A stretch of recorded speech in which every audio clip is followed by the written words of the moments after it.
Welcome to the S.H.O.P, the social hub of positivity. We're back in the social hub of positivity. If you've seen us over the last few months, we've been here, there and everywhere. Here, there and everywhere. Do you want to form a band, Harry? Yeah, let's do it. Let's do it, my brother. Right, so do you want to introduce yourself to the world of the Can Do podcast? Hello everyone, my name is Harry Lay. And how do we know each other, what you do, and what's your thing at the moment, what you're up to? What am I doing at the moment? Several things actually. I'm doing some acting with the Soldiers Arts Academy, and I'm hoping to collaborate with you as well. Which is really why I wanted you to do a podcast, because we're trying to develop some creative stuff, aren't we? Yeah. Which may or may not,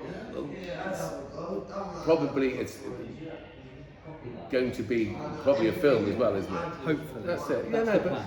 But we have to start with something, and that's what intrigued me about you guys. When I met you before, we talked about film, which is fantastic, but I was also intrigued by the fact that you help out a food bank.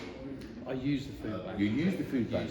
That's what I thought you actually use it. Yeah, I actually use it. Right, okay, well it's even deeper. If you didn't mind talking about that, I'd be quite No, that's okay. Just because this is a community do-it-yourself type of fly with your pants, sleep with your pants type of media thing that everyone can do it. You can almost do this with a crayon.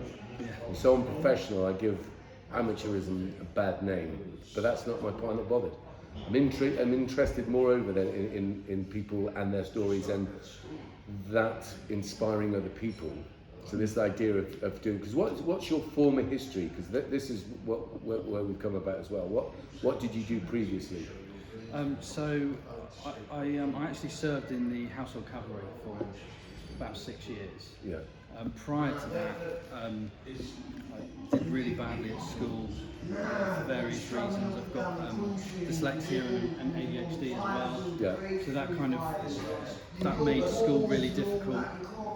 I ended up getting into cooking as a profession because I didn't require any qualifications. Right, sorry, John. Just 2 seconds. Sorry, guys. It's just that we're recording something here. I can hear it. It's beautiful. I love you guys. I want you to know that. No, it's all good. Just that actually, I just realized I was more interested in your conversation. Stop it. Couldn't hear it. Nice one. Just we went with that long. So, household cavalry. Didn't do well at school. Ended up in the army. Yeah. Hey, Lauren, think about that. People who don't do well at school end up in the army. People who do slightly better end up in the RAF. Yeah. I can't tell you what happens to the ones that go to the Navy. Shut it. Yeah, exactly. Actually, Lauren's father was actually in the army, signal, wasn't he? In the army. My dad was in the RAF. He was. So I know a little bit about bad education and ended up in the forces. But anyway, you ended up in the household cavalry, which is kind of putting yourself out there, isn't it? Well, Did you have to do the change in the guard and shit like that? I did all that stuff. Did all the parade and spent the majority of my time on guard down at Whitehall. And it was really good fun. It was really literally in Whitehall, by the things where everyone comes up. Yeah, you got the sat on the horse with all the. do you have a bet? You guys have the bet. That's Coldstream. That's Coldstream. Coldstream have the best. Yeah. You have the gold. I've got the gold and the with the wing. blue. Listen, Maya, just so you know, you've got to see what this looks. You've got any photographs? You don't have to. No, it's just I want to put it on the podcast so people who don't know what we're talking about, we just get a picture of household cavalry. Yeah. Just because it's quite amazing, and it's a big tourist thing, isn't it? Yeah, absolutely. As well. Yeah, it brings in a lot of tourists. I'm not being funny, but when did you get diagnosed with ADHD and etc. etc.? I was 33, so really late on. I'd already left the military. I left the army in 2012, and that was really tough. Not having a clue what I wanted to do. Really struggled to sort of integrate back into society. Lots of mental health issues surrounding that. Breakdown of a marriage as well. So a hell of a lot going on. Yeah. Ended up getting back into cooking, which was sort of a safe bet. Yeah. You know, and it wasn't all bad, but pretty precious, stressful, isn't it? Yeah, really stressful. Yeah. Worked in some great places, but just knew that it wasn't me. Yeah. Just didn't want. That's not really what I wanted to do. Yeah, So acting, when did that come into your head? always. Yeah. It's I was always, wondering. always been there. When I was a child, I wanted to be on stage. I didn't really know what being an actor was as a child. I just knew that I wanted to perform in front of people. Yeah. And I tried to do that at school, but it was made very clear to me at the time that I couldn't do that because I struggled to read. Which is, when you think about it, it's ridiculous. And that just crushed all my self-esteem really. So the idea of acting sort of just didn't happen again. That was never there. And then I was listening to BBC Radio Wiltshire some months ago, and the Soldiers Arts Academy were looking for ex-servicemen and women to take part in a development workshop for a play with a great director called Damien Cruden. I rang them up and they said, yeah, we'd love to see you. So I went down to the Salisbury Playhouse, got involved with the development workshop, and it just kind of went on from that. That's great. Is it a piece that's already written, or are you developing it with them? It's a piece. It's a story by Michael Morpurgo. Unfortunately, I'm not allowed to say any more at the moment. Yeah, no worries. But for those that don't know, he did Warhorse and something else he did as well. Warhorse. He's written loads of children's stories. Butterfly Lion. So, without giving too much away, is it presumably connected to military life, and is it a good reflection of what you remember or what you felt about military life? In terms of acting? Yeah, the piece that you do. Oh, the piece that we're doing, yeah, I mean, it's got a, there is a story that is involving war in it. So that sort of, although I wanted to get away from all of that, it did help with that. Yeah. And just the whole process of actually being with actors and developing something, it's very close to what actually being in the military is like. Yeah. Because you sort of come together and it's remarkably similar. But surely there's a little bit more independent thinking involved with the arts. There's a hell of a lot more independent thinking. Hey, you military people out there, independent thinking, not brainwashed at all. Yeah, more freedom. A lot more freedom. I mean, the similarities are working together as a team. Putting a costume on. Really, sort of, absolutely. That's it. Costumes, stand in front of an audience. Hello, I've got a horse. How do you feel? Yeah. No, I get you. Absolutely, I can see. Tell me this, if it's not too intrusive. Did you ever have to serve in a theatre of war? And I'm not talking about the West End when it kicked off. I'm on about. Do you ever have to go to Afghanistan or? No, I'm going to say I was very fortunate actually. I didn't have to go. I was supposed to deploy, and I was medically discharged. Right. I've got a skin condition called vitiligo. Yeah. Same as what Michael Jackson had. Wow. So you don't end up like him, bless him. Hey, this is it. Yeah. Bless him. Anyone that likes him. Anyway, at least he wasn't in the army. So that's it. Do you ever seen Catch-22? You ever seen the film? It's I'm not sure. I was about to say it was Michael Morpurgo. One second, guys. John, sorry to bother you. You guys, do you know who wrote Catch-22? Joseph Haller. It's essentially about a guy. Second World War, but the mentality about this one guy's trying to get out of the army. Yeah. It's like MASH in a sense. It's like that he's trying to prove that he's mad, but in reality, you'd have to be mad to want to be in the army and in a military thing anyway, right? Yeah. This is what it says. So yeah, great. You learn it. I mean, it would be hilarious if the household cavalry were expected to go into battle and just stand there and just show how brave they are by standing or sitting there on the horses while they're being shot. No, I don't want them to be shot. Just saying, if that was the mentality. So essentially, you trained, you did all that, and you ended up being. For how long were those shifts doing on the horse outside in the Whitehall? Depended what you were doing. If you were on a horse, that you were doing sort of like an hour at a time. Yeah. But if you were on your feet, you could be doing 2 hours at a time. Was there no piece of you, and I don't mean it disrespectfully, I'm just intrigued because this is part of what we think. Was there no bit of you that's went, what the hell am I doing?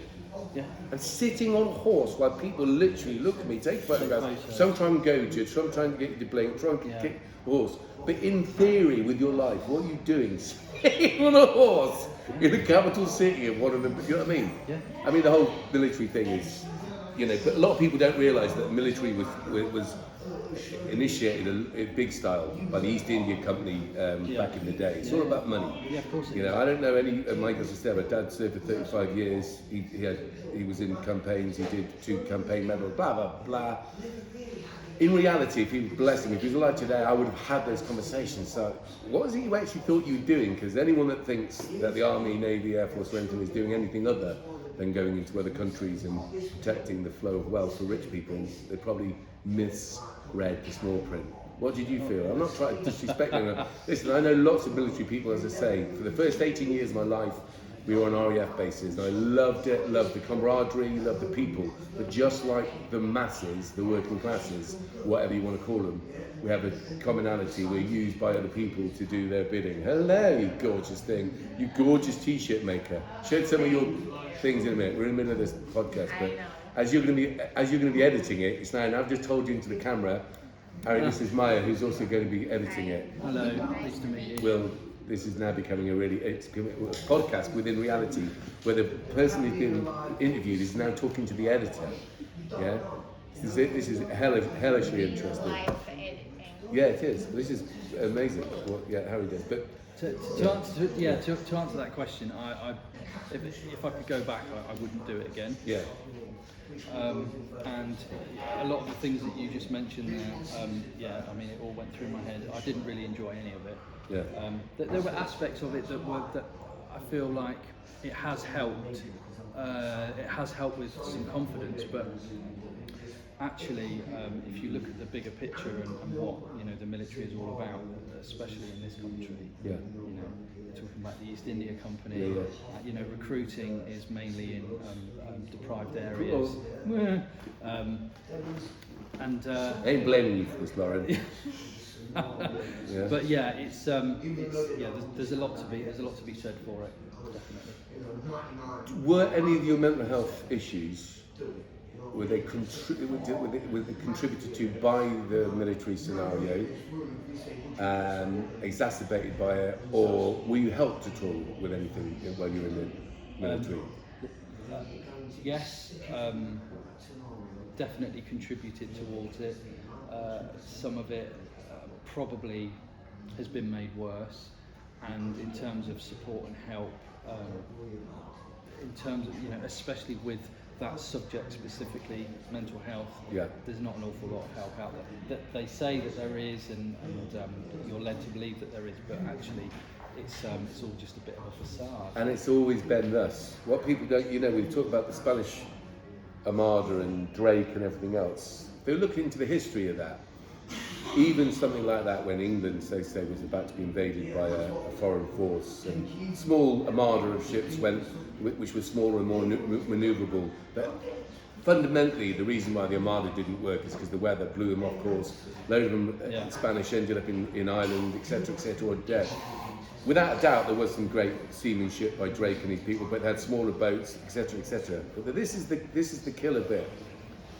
Loads of those sailors were left in the channel, left on boats, because the Navy didn't have to pay them until they touched dry land. So they were allowed to starve and get scurvy and die until there was a suitable amount of number which they thought they were prepared to pay. That's what it's like being in the military, just in case anyone's interested. It literally is. You go in there, help for heroes, amazing. Like the air ambulance, like everything, we should not be, as a society, having to rely on the more charity of the masses. When people are in the military and they give of their lives, or they give of their mental health, or they give of their limbs and they do it for the good reason. I know they do. As I said, I've grown up around military people. They don't do it because I didn't think maybe a couple of times, met people who were psychopathic and wanted to kill people. Essentially, we're talking about people in trades, in communities, working cohesively, whether it's abroad, with Lauren talked about, you move every 2.5 years, you get to up and down this country, Germany, Cyprus, wherever it is. It's a beautiful life in reality until the other bit when you fundamentally though, guys, you do realise that this kicks off, we're expecting you all to die. You're gonna think so that Prince Andrew can have his compensation paid for him later on in life. You won't. Anyway, so I'm not going to harp on. I'm saddened to hear that, but I'm not surprised. And when I say about Help for Heroes, it's a great thing, but we shouldn't be relying on the kindness of strangers. We should be looking after our military people. If they're put in harm's way, they should never. This country's got to start recalibrating. Going, no, can't be going around starting wars, robbing other people's countries. It annoys them. It's rude. But part of it is the education system so poor that people. What did you think? I think this. The education system deliberately, generally so poor. Not by teachers, well, not by head teachers. They just don't get funded enough. The classrooms are too big, class sizes are too big, classrooms aren't too big, and you end up, if you want any type of, no worries buddy, yeah, sorry, absolutely, that's my dresser, he just took my dress, very punctual. That you essentially have limited options. If you want a job, I think a comparable job to a corporal or something, and I don't know, might be wrong here, I don't know what the rank is either be a traffic warden. I'm going to let that sit there for a while. Either be a traffic warden or literally go and be in the military and risk your life getting killed so that people can send their kids to private school. There or thereabouts. It's a principle. I want you to read into it. Don't take my word and say, oh, God, why is he always saying that? Partly because it's true, and partly because it's true. Anyway, so we're here now. You're doing this is an ongoing project. This is an ongoing project down at Salisbury Playhouse, which is a wonderful place. I love it down there. Do brilliant workshops. How long has it been going on for, and how long will it go for? The actual development workshop was just for a weekend, and then we did a performance of it at Cardiff Castle. Right. Wow. It's called Little Manfred. Wow. So we did a small performance of it at Cardiff Castle. So that was a week's rehearsal. That we got to do that in Alnwick because the director is based in Alnwick. Wow. Well, who's the director? Damien Cruden. That's mental. We do stuff in Alnwick. Well, I used to live there. My brother. Really? Yeah. We make stuff in Alnwick. That's really? Crazy. That he was from Alnwick. That's where me and Maya met. We met in Alnwick. Really? Yeah, I used to live there. The military base up there, Boomer, RAF Boomers up there. That's how I fit. I love that part of the world. Yeah. My family's still up there. They live in Alnwick. Well, we were rehearsing at the Playhouse. Playhouse. Yeah, no, that's literally that's where I went to see. The reason I'm saying Wizard of Oz, that Bash Street, that movie up there that we made. There's partly influenced by Wizard of Oz. Nothing magical, just the colour thing. But that's where I saw the Wizard of Oz, and I come back from Cyprus and moved to Longhoughton, which is just outside Alnwick.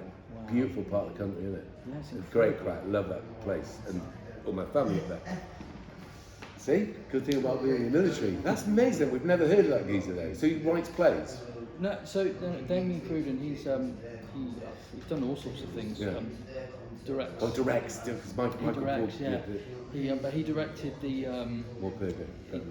He directed the Railway Children. They did a production of it in London at the station. Yeah. So Wicked. But he's got involved with the Soldiers' Arts and is now developing plays with us. And I mean, so that's an ongoing thing. Yeah, it's an ongoing thing. Can we put the contact details of that? It's just so that people can see when it comes out. Yeah, this is so interesting. Yeah. You give the details to Maya in a minute, because we want to advertise it if it wants advertising, or just make people aware. You don't have to do it now. Just say, because we'll put this that Sunday, yeah. Yeah. Yeah. Is that cool? Yeah, that's absolutely fine. That is amazing. I'm auditioning for. Well, the plan is for it to be at the Polka in Wimbledon.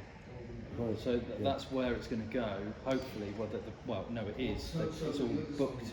I'm auditioning for a part, and if I get it, then that'll be my first proper theatre performance. Yeah.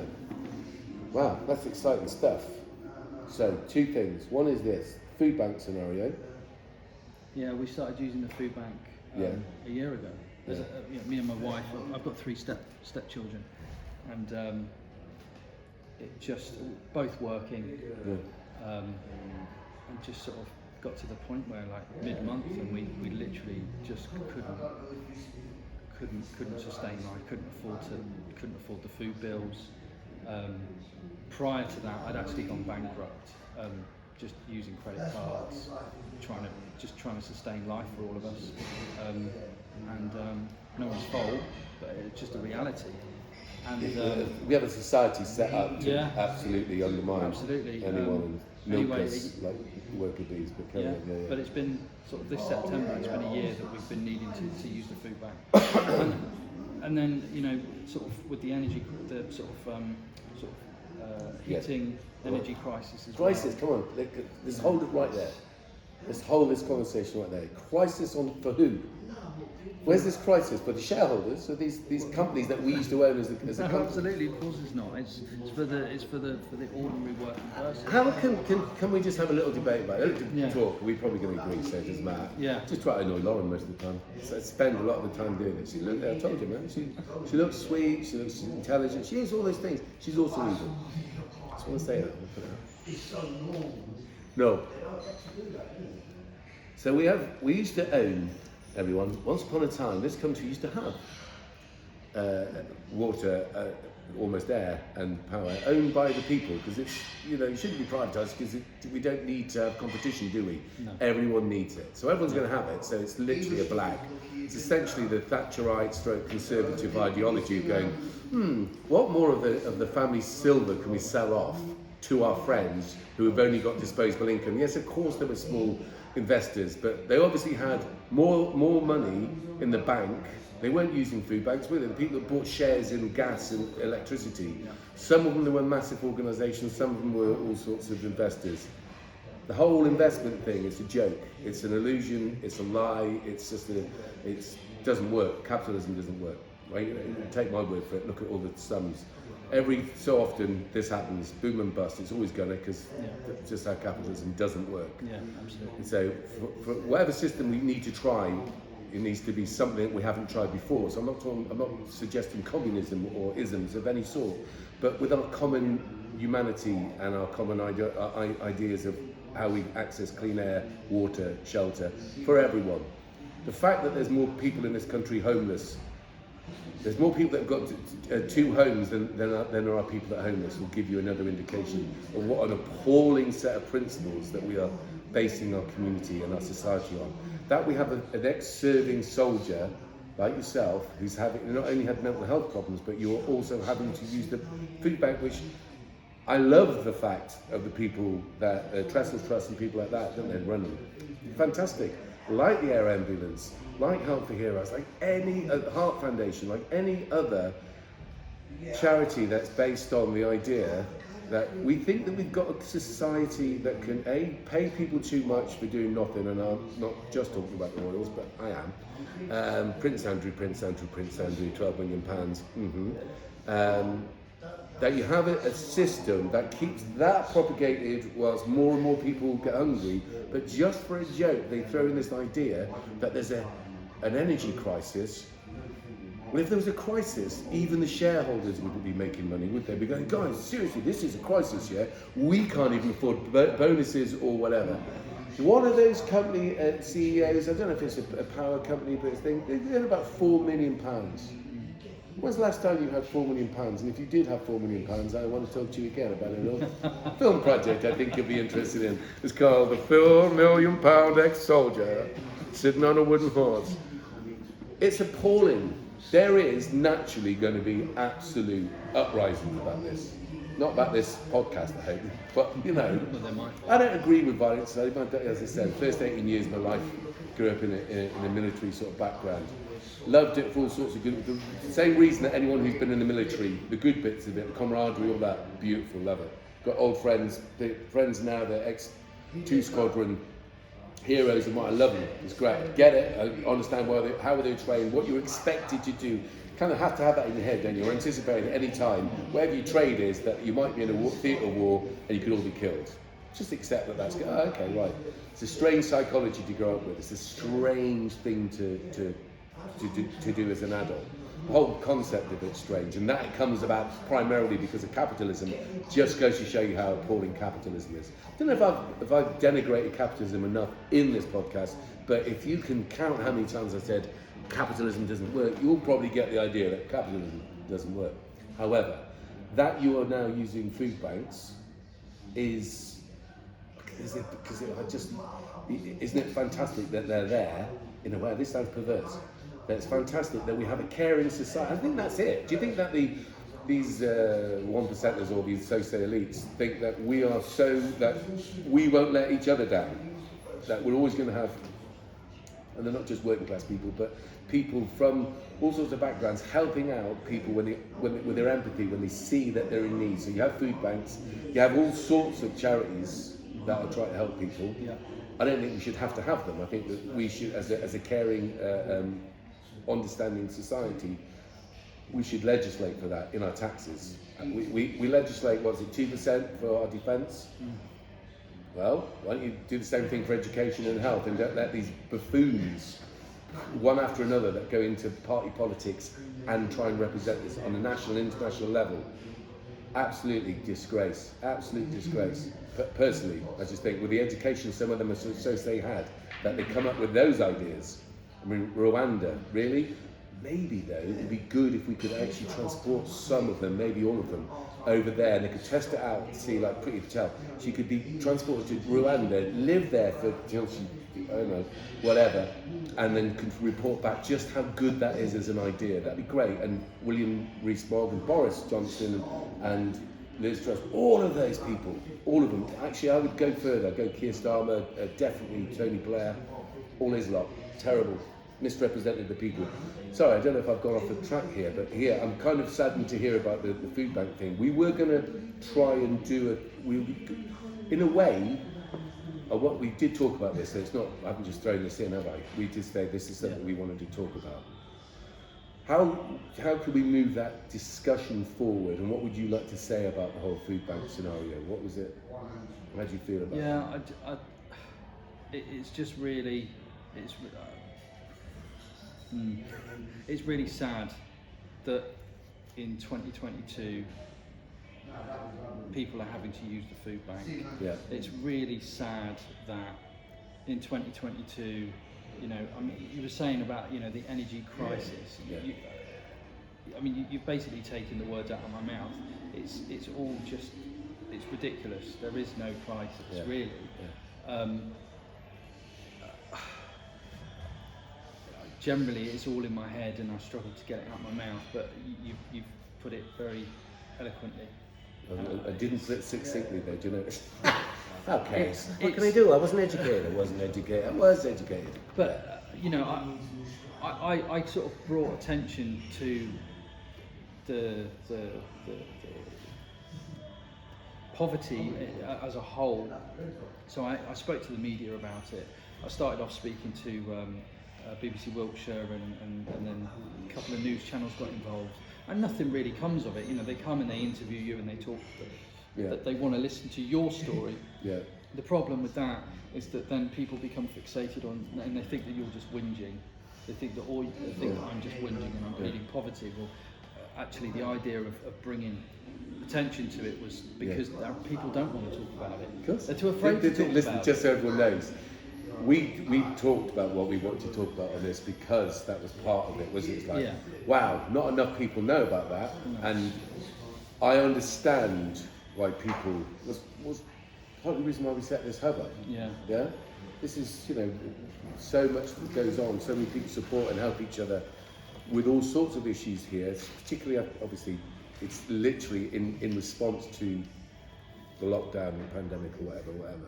Right, so everything you see that's going on here, there's all sorts of help, there's all sorts of therapy going on, and yoga, you name it. It's not a shop by any stretch of the imagination. It literally is a hub where people exchange ideas.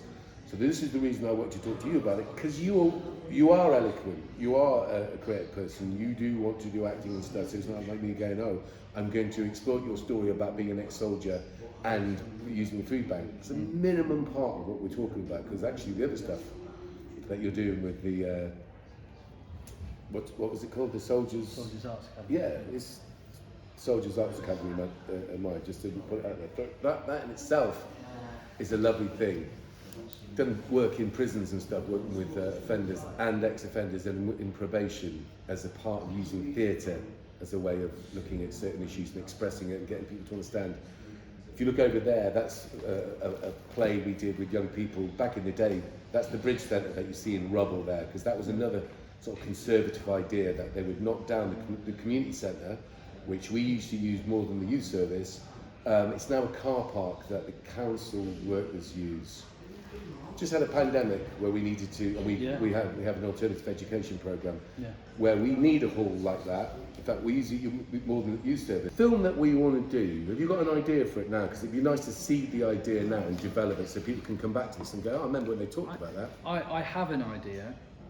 It's just whether the idea is going to work in practice. Yeah. So what I'd quite like to do is kind of highlight some areas specifically to do with poverty. Yeah. My experiences, I think I really don't like making things about me. But what do you know better? What subject matter do you know better than yourself, right? Exactly. You know what I mean? I think it's a common thing to do what you know, isn't it? Yeah, absolutely, yeah. Why wouldn't you do it? Well, yeah, do you know what I'm saying? But, yeah. So, but ultimately, I'd like it to sort of be about poverty, but not. You know, when we talk about poverty, we're not just talking about material. Yeah. We're talking about education. No, 100%. You know, quality of life, education, opportunity, and all of this sort of together in one, Yeah. and then to sort of spin it around and hopefully find some positivity towards the end of the film. Right. Cool. You haven't seen Bash Street because it's not right. I have tried, but I just you couldn't. can't. You can't, because basically we show it at our film festival every year, and we want it to be more of a. We did sell it. It's on DVD, but we didn't put it online because we want it to be, because it is kind of a consultation piece as well. In that we talk some of the issues you're talking about, but that's working with 100 people from the community. Yeah. Not about Chippenham, but we were able to do it in Chippenham because we have such a tight-knit community. The bits that are tight-knit, the bits where people will do each other favours to support the local college, Wiltshire College. Nikki Dew, who's a wonderful media professor, but lecturer at Chippenham Wiltshire College. We work in unison with them to give media students work experience, and the whole crew, bar one, was from Wiltshire College. But they're working with professional actors. Con O'Neill, who's in the latest Batman, is in loads of stuff. Did that. Yeah. So I'm very interested in supporting you to develop this piece. How are we going to do it? As in, how are you going to go away and do a rough sort of synopsis scenario? Or do you want to write a script? Or do you want to do it so you go away, you write a bit, come back, we have a little session, talk about it, develop it, go away? Because we did that with one of the students at the college. We did we had 3 of them on work experience. They had to do a pitch to say what film they want to make. Then we chose, we had a little panel of can-do people that chose it. Then we made that film. It was half an hour long, did the geezer world of good. It was really good all round, great experience. But we took ages because he kept coming back with me and I kept saying, but what about this? And what about that? Which was good for him. Probably annoyed him a bit, to be fair, but then he went away and he'd have to totally do the script and he'd change it. If he agreed, it's not, because I'm no expert. Obviously I'm not.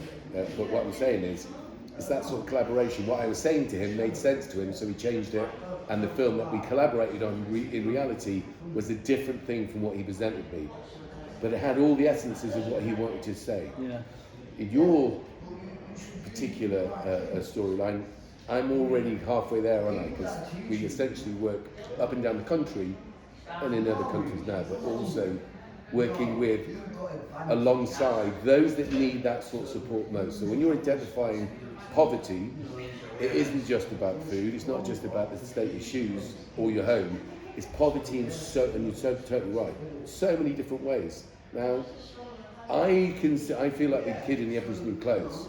I'm a little, Irish sort of immigrant kiddie that can see that there's total injustice. The churches have lost it for me. All that money, they're supposed to be supporting the poor.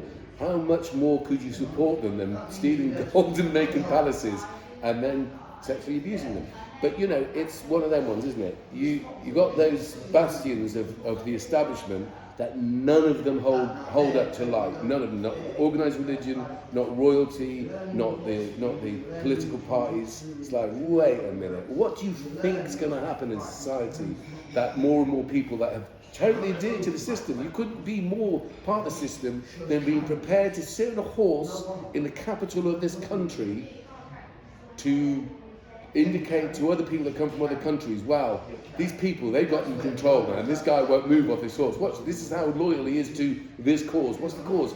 Cause is, see all these buildings around him, see all this money up and down this, up and down the Strand, up to Buckingham Palace, up to the House of Parliament, all just a massive charade of saying, we have milked all of these people, not just the ones in England, in Ireland, Scotland, Wales, Balm, wherever the empire went. History lesson and an interview. Now, let's get on and do the film. Doesn't matter, I don't say when it's going. We have a film festival every year. It would be lovely if you had it filmed and ready and done. We don't know how long it is or the long and short of it, but so let's allocate some hours to it. I'd really like to do that, and, Yeah. and I'd like to work collaboratively. Yeah. And for us to make it work together. Yeah. I don't want to make it. I don't want to go away, hide in a cave, and just No. that doesn't work for me. Me neither. But what I want you to have the freedom to do is to fully clarify as much as you want to clarify, wherever it is. And I agree with you. I love working in collaboration. It doesn't always work, but that's me all day long. And I work in collaboration with everyone that can do. Yeah. And then wider fields, like Con O'Neill, as much as he's an international actor, he really gets what we do. Mel Steen is on the soundtrack of that thing. She come and recorded that in Candy as well, because being an international star Spice Girl is one thing. Yeah. Well done. Her humanity and her family and her background is really why we have a relationship. Yeah. I love her as a human being. She never sang a song again. She's literally one of the only ones that could sing. If she never sang a song again, she never did any of that again, I would love her to the end of my time, because we have a relationship, not because she's a Spice Girl. That bit, although I love going and seeing them, and they're beautiful, I love the girls, all that sort of stuff, it's not my go-to music. No. It is now, obviously. I'll never too much not to listen to stuff. You know what I mean? If you want to be my lover and all that sort of stuff, Mama, I love you. Stop now, stop it. Anyway, however, we've written songs and she sang them for Can Do, so she's great. All these different people, the collaboration things, how I'd like to do it. Yeah, let's work that out. What are you saying, Reese? You good? Fine. Excellent. That's good. You having a good day today? Yeah. You having a good day today? Yeah, it's better than what you thought, isn't it? Yeah. There's one satisfied customer. Let's do it then. Let's end this podcast, and we're going to do sort of regular updates and regular meetings. Yeah. I think so. Right, Harry, you're a gentleman. Good luck to you, and we'll see you again on this very station. Good luck, everyone. Peace out, love and peace. Remember, regardless of the political situation, if we stick together as a common common unity, that which unifies us commonly, a community, you get through anything, even this political bizarreness. Goodbye. Bye-bye. Thanks, Lauren. Spinning at 1,000 miles an hour, just another